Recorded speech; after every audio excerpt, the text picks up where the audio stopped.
Sitting throwing rocks across the pavement, hoping it will cave in and swallow me whole.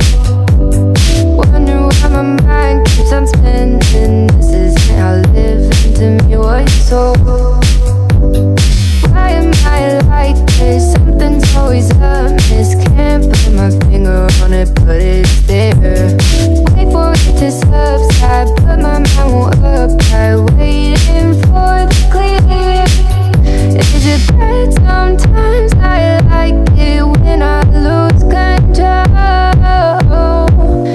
There's something in it that's so beautiful.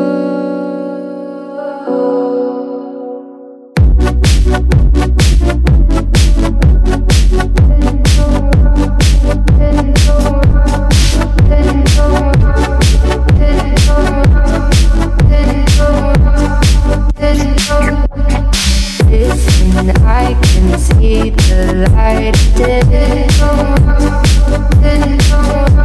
but I can also see the bones decay.